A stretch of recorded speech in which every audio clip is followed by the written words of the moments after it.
Laudetur Jesus Christus. Praised be Jesus Christ.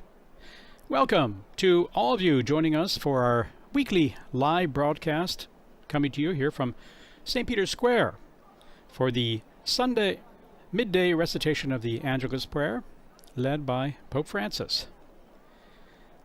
Today on this 2nd of October 2022, from wherever you're joining us, a warm welcome.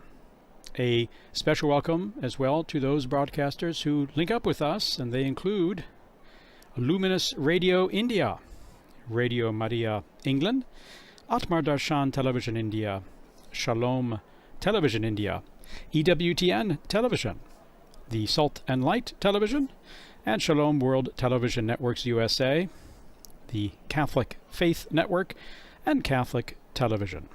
And as well, all of you joining us through other broadcasters around the world, or watching on our Facebook live feed, our YouTube live feed right now, or later on demand.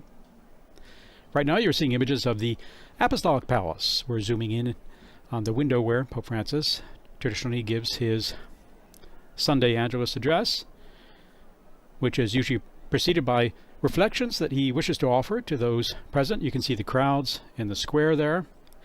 Quite a few today on this wonderfully beautiful, mild October.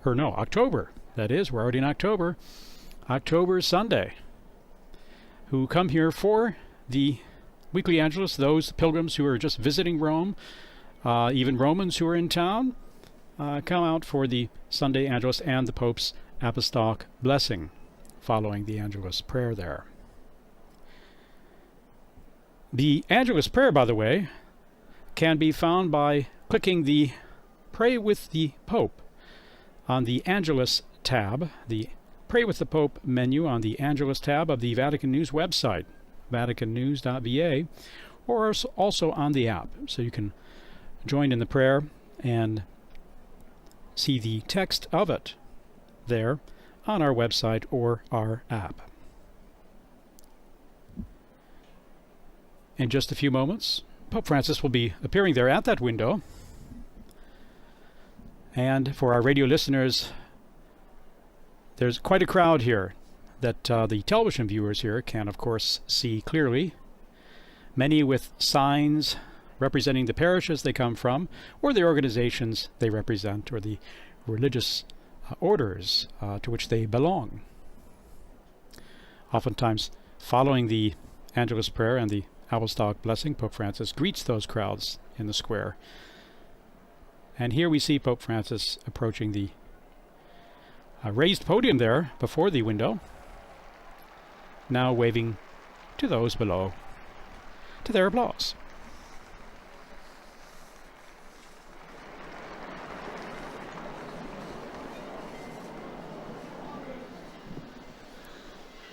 Cari fratelli e sorelle, buongiorno. Dear brothers and sisters, buongiorno.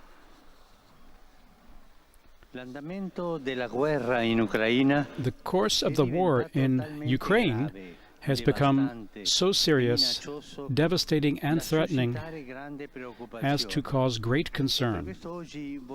Therefore, today I would like to devote the entire reflection before the Angelus to this.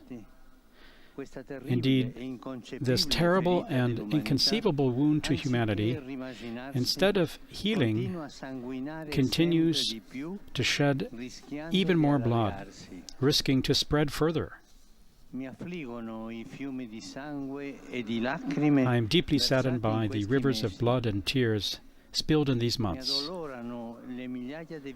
I am saddened by the thousands of victims, especially children, and the destruction which has left so many people and families homeless and threatened vast territories with cold and hunger. Certain actions can never be justified, never. It is disturbing that the world is learning the geography of Ukraine through the names such as Bucha, Irpin, Mariupol, Izium, Zaporizhia, and other areas, which have become places of indescribable suffering and fear. And what about the fact that humanity is once again faced with the atomic threat? It is absurd. What is to happen next? How much blood must still flow for us to realize that war is never a solution, only destruction?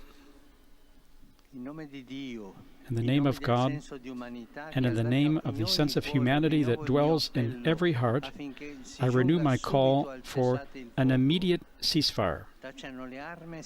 Let there be a halt to arms, and let us seek the conditions for negotiations that will lead to solutions that are not imposed by force, but consensual, just, and stable.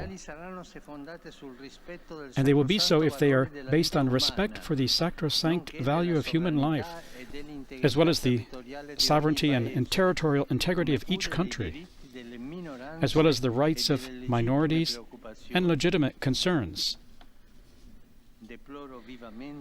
I deeply deplore the grave situation that has arisen in recent days, with further actions contrary to the principles of international law.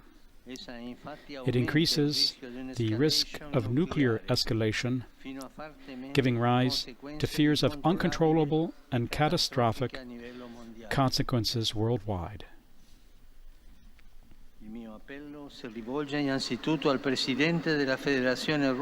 My appeal is addressed first and foremost to the President of the Russian Federation, imploring him to stop this spiral of violence and death, also for the sake of his own people.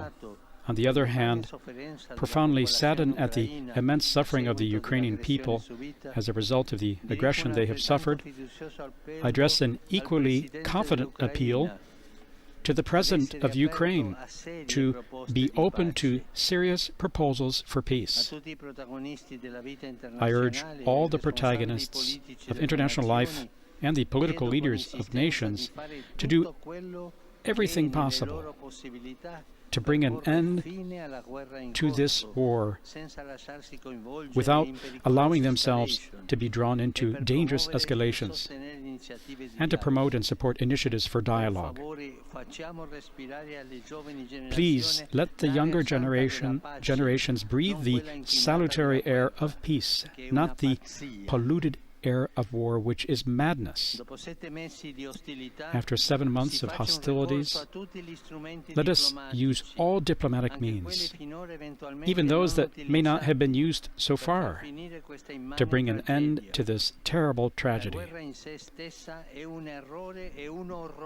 War in itself is an error and a horror. Let us trust in the mercy of God, who can change hearts, and in the maternal intercession of the Queen of Peace, as we raise our supplication to Our Lady of the Rosary of Pompeii, spiritually united with the faithful gathered at her shrine and in so many parts of the world. Et concepit de Spiritu Sancto. Ave Maria, gratia plena, Dominus tecum, benedicta tui mulieribus et benedictus fructus ventris tui, Iesus. Sancta Maria, Mater Dei, ora pro nobis peccatoribus, nunc et in hora mortis nostre. Amen. Ecce ancilla Domini. Fiat mi secundum verbum tuum. Ave Maria, gratia plena, Dominus tecum, benedicta tui mulieribus et benedictus fructus ventris tui, Iesus. Sancta Maria, Mater Dei, ora pro nobis peccatoribus, nunc et in hora mortis nostre. Amen. Et verbum caro factum est. Et habitavit in nobis. Ave Maria, gratia plena, Dominus tecum, benedicta tui mulieribus et benedictus fructus ventris tui, Iesus. Sancta Maria, Mater Dei, ora pro nobis peccatoribus, nunc et in hora mortis nostre. Amen. Ora pro nobis, Santa Dei Genitrix. Ut digne ficiamur promissionibus Christi. Gratiam Tuam, quesum Domine mentibus nostris infunde, ut Angelo nuntiante Christi Filii Tui incarnationem coniovim, per passionem eius et crucem, a resurrectionis gloriam perducamur, per Christum Dominum nostrum. Amen. Gloria Patri et Filio et Spiritui Sancto. Sicut erat in principio et nunc et semper, et in saecula saeculorum. Amen. Gloria Patri et Filio et Spiritui Sancto. Sic ut erat in principio et nunc et semper, et in saecula saeculorum. Amen. Gloria Patri et Filio et Spiritui Sancto. Sic ut erat in principio et nunc et semper, et in saecula saeculorum. Amen. Pro fidelibus defunctis, requiem aeternam dona eis Domine. Et lux perpetua luceat eis. Requiescant in pace. Amen. Sit nomen Domini benedictum. Ex hoc nunc et usque in saeculum. Aiutorium nostrum in nomine Domini. Qui fecit caelum et terram. Benedicat vos omnipotens Deus, Pater et Filius et Spiritus Sanctus. Amen.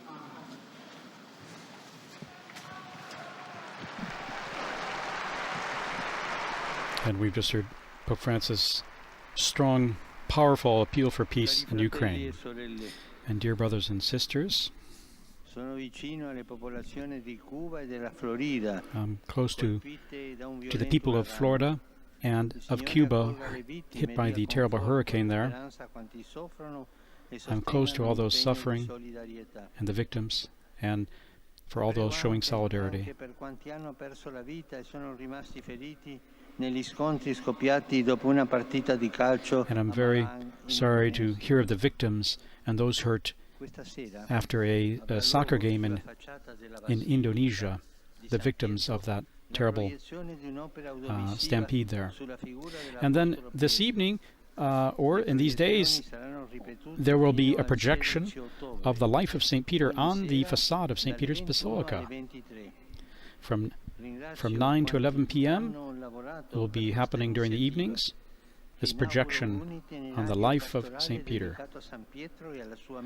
on the life of his mission of St. Peter. And I greet all of you, Romans and pilgrims from various countries, families, parish groups, associations. And I greet those from various dioceses from Italy, and those from Germany as well.